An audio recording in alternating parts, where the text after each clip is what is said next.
भाई मिसाइल तो आपके पास है माना, पर उसको चलाने का औकात और जिगरा भी तो रखो। वो कहां से लाओगे? वो दुनिया के किसी बाजार में नहीं बिकता ना। देखिए, हुँ, हिम्मत किसी के बाजार में नहीं बिकती। अफगानिस्तान में जो राइफल लगा के घूम रहा है ना, वो चलाने की औकात रखता है उसको। बिल्कुल, वो चलाने की औकात भी रखता है उसको। एग्ज़ैक्टली। ये अमेरिका ने देखा, दुनिया ने देखा। तुम्हारे पास मिसाइल है, आईसीबीएम है, माना है, पर चलाने की हिम्मत और औकात किस मार्केट से खरीद के लाओगे? वो दुनिया के किसी बाजार में बिकती नहीं है, हकीकत ये है। हुँ, जय हिंद। स्वागत है आपका हमारे चैनल पर एक और लेटेस्ट वीडियो में। अभी जो ताइवान के दौरे पर नैन्सी पेलोसी आई थी, उसको लेकर चाइना ने अमेरिका को धमकी देते हुए कहा था कि अमेरिका किसी भी तरह से आग से खेलने की कोशिश ना करे। लेकिन अमेरिका ने जो कुछ करना था वह कर दिया और उसके बाद चाइना कुछ भी नहीं कर पाया और सिर्फ केवल मुंह ताकता रह गया। और युद्ध अभ्यास के नाम पर जो अभी पिछले 3-4 दिनों से जो चाइना ने एक सर्कस सजा रखा है, वह भी 1-2 दिन में ख़त्म हो जाएगा। तो इसको लेकर पाकिस्तान चाइना की अब काफ़ी सोशल मीडिया पर और दुनिया भर में किरकिरी हो रही है कि चाइना कुछ भी नहीं कर पाया, सिर्फ खाली बयानबाजी के। और दूसरी तरफ दोस्तों, जिस तरह पाकिस्तान ने अब चाइना को इस मामले को लेकर सपोर्ट किया है, तो इसके नतीजे पाकिस्तान को आने वाले समय में मिलेंगे, क्योंकि चाइना से भी पाकिस्तान पैसे लेता है और दूसरी तरफ अमेरिका से भी। और जिस तरह आईएमएफ और वर्ल्ड बैंक से पाकिस्तान आए दिन पैसे लेने के लिए जाता है, वह सब कुछ अमेरिका के कहने पर ही चलते हैं। इसका पाकिस्तान पर भी काफ़ी असर पड़ेगा। और दूसरी तरफ जो चाइना पर भारत भी एक तरह से दबाव बनाने की कोशिश कर रहा है, उसके भी पाकिस्तानी मीडिया में इस वीडियो में देखिए किस तरह से खूब चर्चे हो रहे हैं। और पाकिस्तानी मीडिया भी कह रहा है कि चाइना बस एक सिवाय बकलोलियों के कुछ भी नहीं कर पाया और जिस तरह से यह सर्कस सजा रखी है, यह भी 2-3 दिनों में ख़त्म हो जाएगी। और चाइना की हिम्मत ही नहीं है कि वह किसी भी तरह से अमेरिका के साथ जंग करने की हिमाकत करेगा। अगर करेगा तो चाइना को इसके काफ़ी बुरे नतीजे भुगतने होंगे। इसी को लेकर एक बहुत ही बढ़िया और मज़ेदार चर्चा की गई है। तो वीडियो को लास्ट तक जरूर देखिएगा और वीडियो को लाइक कीजिएगा। प्लीज़ हमारा चैनल सब्सक्राइब कर लीजिएगा। चलिए दोस्तों, करते हैं वीडियो कि स्टार्ट। आपके साथ आपने कहा कि जी आना है उन्होंने या जो भी है, लेकिन वो आई क्यों? लाज़मी बात है जाना तो उन्होंने था, आपने 1 दिन का शायद उनका दौरा था, लेकिन रीजन के अंदर सिचुएशन काफ़ी क्रिटिकल करके वो चली गई। अमेरिका ने क्या गेन किया और अब चाइना क्या गेन करना चाहता है? और हमारे और आपके लिए क्या प्रॉब्लम्स हो सकती हैं इसकी वजह से? देखिए फ़खर भाई, सबसे पहले शो पे बुलाने के लिए धन्यवाद। थैंक यू जब सर। हमने इस पे डिबेट की, आई थिंक हमने सबसे पहले ये टॉपिक उठाया था पूरे चैनल्स में। अगर जी, देखें तो हमने पहले इसको डिस्कस किया था और तब तक ये कहीं हाईलाइट भी इतना ज़्यादा नहीं हुआ था। हमने बहुत पहले इस पे डिस्कस करके इसको हाईलाइट कर दिया था। भाई ये एक बहुत बड़ा मसला बनने वाला है। अगर आप इसमें देखें, नैन्सी पेलोसी ने कभी ये नहीं बताया एंड मोमेंट तक कि उनकी आइटिनरी क्या है, वो आएँगी या नहीं आएँगी। फिर जी, एक बार आ गई। अब यहाँ क्या हुआ, अमेरिका ने कन्फ्यूजिंग सिग्नल दिए चाइना को। चाइना को लगा और दुनिया में काफ़ी लोगों को लगा कि अमेरिका डर गया, जबकि मैंने बोला था अमेरिका नहीं डरेगा। अब जी, उन्होंने क्या किया, उन्होंने रेटोरिक ऊँचा कर दिया। अब उनके डिफेंस मिनिस्टर कहते will shoot down the plane.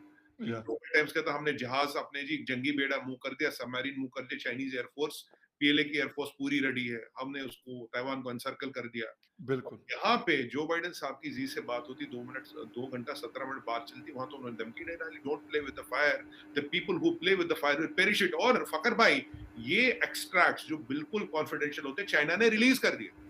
Ji, usually ये एक्सट्रैक्ट कोई रिलीज नहीं करता, ये जो भी बात होगी आपस में होगी। उन्होंने रिलीज कर दिया। अमेरिका ने बोला यस नो करेंगे नहीं करेंगे, तो चाइना ने और अपना एंटी ऑप कर दिया। अब ओके, फिर अचानक उन्होंने बोल दिया ताइवान के मीडिया के थ्रू नैन्सी पेलोसी इस दिन यहाँ लैंड कर रही है। अब चाइना फंस गया कैच 22 सिचुएशन में। जी, आपकी फॉरेन मिनिस्ट्री बोल चुकी, आपका फॉरेन मिनिस्ट्री का स्पोक्स पर्सन बोल चुका, आपका फॉरेन मिनिस्टर बोल चुका, आपका ग्लोबल टाइम्स बोल चुका, खुद जी जिनपिंग बोल चुके हैं। हुँ, अब आपके पास वापस आने का तरीका नहीं बचा। अब वो आती है और अगर आपने देखा जब उन्होंने लैंड किया तो ताइवान एयरफोर्स के जेट थे और यूएस एयरफोर्स के जेट उनके साथ थे। इंडो पैसिफिक कमांड के चीफ ने बोल दिया था will make sure we have safe passage for her to land. ठीक है जी। अब वो आ गई, लैंड कर गई। वहां क्या होता फकर भाई, president of Taiwan miss when उन्हें हाईएस्ट सिविलियन अवार्ड देती है। किसको? Number 3 in command of United states of America को। देखा जाए Taiwan gives them the highest civilian award. अब वो कहता है जख्म पे नमक मिर्च छिड़कने वाली बिल्कुल, बात। वो बिल्कुल, अपना निकल के आज उन्होंने जापान में जाके बयान भी दे दिया, कह रहा हम ताइवान को आइसोलेट नहीं होने देंगे। अब ये सब जब होता कि ना चाइना की पीएलए दिखी, ना उनका एयरफोर्स दिखा, ना उनकी नेवी दिखी, ना ग्लोबल टाइम्स दिखा।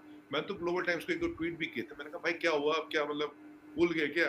और पीछे तो बहुत स्टोरी टोरी डाल रहे थे, या वो मतलब तुम्हारी औकात नहीं लड़ने की। देखिए, ये पीछे से हमला करते, ये सामने से कभी नहीं आते हमला करने। ये सामने कभी आने वाले लोग नहीं है। जी, गलवान में हमें बात करने बुलाया था और पीछे कर दिया। 1962 में इन्होंने कहा हिंदी चीनी भाई भाई, फिर वही गांड कर दिया। तो जब अगर आप इनकी फितरत समझो, ये सामने से कभी नहीं आएंगे लड़ने, ये पीछे से मौके पे धोखा, ये इनका डॉक्ट्रिन हो। अब जब ये चाइना इतना ज्यादा बोलता है ना, तो समझिए वो कुछ नहीं करेगा। फखर भाई जिसको करना होता वो करके दिखा था। पुतिन को हमला करना था, कर दिया ना। पुतिन की औकात ही कर दिया। पूरी नेटो एक तरफ, पूरी अमेरिका एक तरफ, पूरा यूरोपियन यूनियन एक तरफ, तकरीबन पूरी दुनिया एक तरफ है। एक तरफ, तब भी पुतिन ने हमला कर लिया। अब इनकी औकात थी, हमला क्यों नहीं किया? अब आप इसके टेक्निकल पॉइंट्स पे आते हैं। जी, पहले तो ताइवान का एम्फीबियन, अब पहले आपका सवाल इंपॉर्टेंट है कि अब अमेरिका को मिला क्या? अब जो मैं आपको टेक्निकल पॉइंट्स बताऊंगा, आप समझेंगे अमेरिका को मिला क्या। देखिए, अगर मुझे ये पॉइंट पता है तो मेरे से ज्यादा अमेरिका को पता होंगे, मुझसे 10 डिग्री ज्यादा ही पता होंगी उन्हें, कोई उसमें तो डाउट है नहीं। जी, अमेरिका ने फखर भाई, जैसे हमारे वो पढ़ते थे ना लिटमस पेपर, वो डुबाओ, जो कलर चेंज होता है उससे पता था एसिडिक है बेसिडिक है। उन्होंने लिटमस टेस्ट कर दिया है चाइना की मिलिट्री स्ट्रेंथ का। जो चाइना ने हवा बनाया था, मेरी मिलिट्री स्ट्रेंथ इतनी, मेरे पास ये, मेरे पास वो, मेरे पास वो नैन्सी पेलोसी आई, एक बार एक को 82 ईयर्स की है, 4 बार स्पीकर बन चुकी है। हो सकता है आने वाले टाइम में वो प्रेसिडेंशियल रेस के लिए भी भागे। डेमोक्रेट्स की रेपुटेशन जा रही थी नीचे, उन्हें सॉफ्ट देखा जा रहा था। नैन्सी पेलोसी आती है और इन्हें अब की बार रिपब्लिकन्स का भी पूरा समर्थन था। फिर इन्होंने अफगानिस्तान में स्ट्राइक किया एक दिन पहले।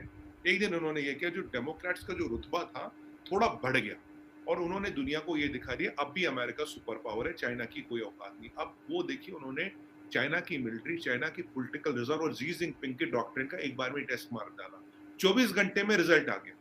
24 घंटे में नैन्सी पेलोसी आती है, आके निकल जाती है, कुछ नहीं करती। It is a strategic move to test the military strength, political resolve and the will of Chinese CCP, कि वो लड़ सकती है नहीं लड़ सकती। अब इस पे आएंगे तो ये हुआ कि अमेरिका ने क्या किया। दूसरा, मैं अमेरिका को एडवांटेज मिला, दुनिया में सुपर पावर अब भी हमें। तीसरा अमेरिका ने एडवांटेज दिया, भाई जो चाइना अपने आप को दिखाता है, इनकी औकात है नहीं, जो टाइम आता है ये पतली गली से निकल लेते हैं। अच्छा देखिए, इंडिया पाकिस्तान में भी लड़ाई, पर आर्मियां आमने सामने आती है, हमला होता है, जवाब दिया जाता है उसका। पर ये नहीं, ये क्या, ये ऐसे हवाई फायर। मैंने कहा ये फेसबुक वॉरियर है, ये फेसबुक पे वो ग्लोबल टाइम्स फोटो शोटो सब छाप, हमने बहुत तैयारी कर ली। अब देखिए यहाँ होता क्या। नैन्सी पेलोसी की जाती, अब चाइना में फकर भाई, कहते हैं ना, face of top man is everything. अगर उनके लीडर का फेस गया, सब गया चाइनीज कल्चर। क्योंकि मैं चाइनीज कल्चर को अच्छी तरह से समझता हूँ, 30 एक बार मैं चाइना गया हूँ, हर प्रोविंस देखी है मैंने चाइना की। और फकर भाई, मैं हर क्वार्टर में एक बार चाइना जाता था, 10 साल तक मैं चाइना जाता रहा। तो कहने का मतलब ये है, मैंने चाइना की जो उनकी मेंटेलिटी है, वो क्या सोचते हैं, कैसे करते हैं, इसलिए मैं उनको रीजनेबली प्रेडिक्ट कर पाता हूँ। Not analysis, because I have, traveled so extensively for work. अब यहाँ क्या होता है, when he top man loses the face, अब इन्होंने क्या किया, नैन्सी पेलोसी निकली, कुछ नहीं। अब मुझे लगा कि जब ये निकलेंगी तो शायद उनको जगह उड़ने की जगह नहीं देंगे, रोकेंगे, तो एक दो जेट पीछे लगाए, वो भी नहीं लगाए। जब वो उतर के कोरिया लैंड करती, फिर ये बोलते हैं अगले दिन जी हम इसका घेराव करेंगे। इन्होंने 6 जोन्स बनाए हैं।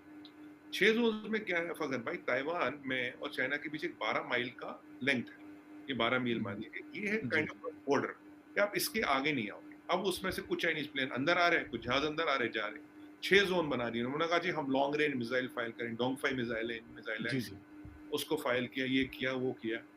अब सवाल ये है, अब कबीरदास ने कहा था अब के बहे क्या बहे जब चिड़िया चुग गई खेत।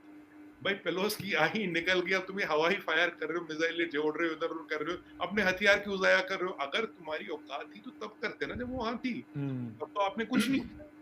अब इम्पोर्टेंट चीज ये है जी, अब देखिए ये जो सर्कस चलेगा 3 दिन तक चलेगा, संडे तक। आज थर्सडे हो गई, फ्राइडे होगी, सैटरडे संडे तक ये चलाएंगे, मिसाइल दिखाएंगे, ये दिखाएंगे। इससे अच्छी तो पुरानी को एक्सरसाइज की वीडियो रिलीज करते। भाई मिसाइल तो आपके पास है, माना, पर उसको चलाने का औकात हो, जिगरा भी तो रखो। वो कहां से लाओगे? वो दुनिया के किसी बाजार में नहीं बिकता ना। देखिए हिम्मत किसी के बाजार में नहीं बिकती। अफगानिस्तान में जो राइफल लगा के घूम रहा है ना, वो चलाने की औकात रखता है उसको, बिल्कुल वो चलाने की औकात भी रखता है उसको। अमेरिका ने देखा, दुनिया ने देखा। तुम्हारे पास मिसाइल है, आईसीबीएम है, माना है, पर चलाने की हिम्मत और औकात किस मार्केट से खरीद के लाओगे? वो दुनिया के किसी बाजार में बिकती नहीं है, हकीकत ये। अब टेक्निकल रीजंस पे आते हैं फकीर भाई, क्यों नहीं किया। देखिए जो ताइवान और चाइना का जो एरिया 130 किलोमीटर, उसमें अगर आप अपनी नेवी को पार कराओगे, 100% अमेरिकन कैरियर्स, रोनाल्ड रेगन है, कंप्लीट बैटल ग्रुप, और भी अमेरिकन सबमरीन्स, और भी अमेरिका का बेड़ा है, आपको पार करने नहीं देगा। ताइवान को छोड़ते ही एक आइलैंड आता छोटा सा, जहां अमेरिका की बेस है, दुनिया में काफी लोगों को ये नहीं पता। अमेरिका ने कुछ स्पेशल फोर्सेस ऑलरेडी ताइवान में डिप्लॉय करे, ये भी काफी लोगों को नहीं पता, जी, कंफर्म नहीं। राइट, दूसरी बात, आपको 1 मिलियन की नेवी चाहिए टू विन ताइवान, हम पहले भी बात कर चुके। 1 मिलियन तो आपके पास टोटल फौज नहीं है अभी, तो बिल्कुल, मतलब it will be a deadly war. और ताइवान ने पिछले 70 साल में, फखर भाई, एक ही तैयारी की है। अगर देखिए, लैंड से मिलते नहीं, आसमान से आप बिल्कुल, आ नहीं सकते, अब आओगे जहाज से, anti torpedo, anti ship missile systems, और उससे कैसे बचाए, तैयारी उनकी उतनी है, क्योंकि उन्हें आसमान की चिंता नहीं है, उन्हें जमीन की चिंता नहीं, उन्हें जमीन चिंता कहाँ से, शिप से। तो चाइना को एग्जैक्टली, पता यहाँ नहीं आ सकते, ये वो मिलिट्री रीजन। इकोनॉमिक पे आते हैं, फखर भाई, चाइना में सबसे बड़ा इन्वेस्टर है ताइवान, सबसे ज्यादा पैसा कमाते हैं वो ताइवान से, जी, ठीक है सर। 80% पॉपुलेशन हान चाइनीज है, जो चाहते हैं कि Taiwan should be as it is, जैसा है वैसे रहने दो, हमें do not disturb us. China की असली कहानी क्या है, ताइवान पे नजर जमीन ममीन को लेके नहीं, ताइवान में सेमीकंडक्टर इंडस्ट्री का बादशाह है ताइवान। जो चाइना के फोन में चिप लगती, कंप्यूटर में, लैपटॉप में, हर चीज में जो चिप लगती है वो ताइवान से बनती है।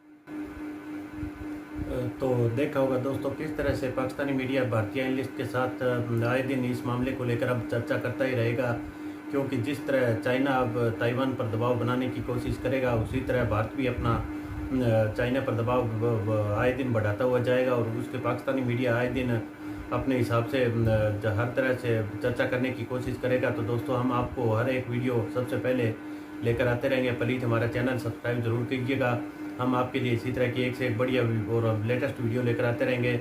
और दोस्तों खासकर जो चाइना और ताइवान के मामले को लेकर पाकिस्तानी मीडिया की जिस तरह की प्रतिक्रिया आएगी, हम सबसे पहले इसके वीडियो आपके लिए लेकर आएंगे। तो हमारा चैनल जरूर सब्सक्राइब कीजिएगा, वीडियो को लाइक कीजिएगा, कमेंट में अपनी प्रतिक्रिया देना बिल्कुल मत भूलिएगा। चलिए दोस्तों, मिलते हैं अगले वीडियो में, तब तक जय हिंद, वंदे मातरम।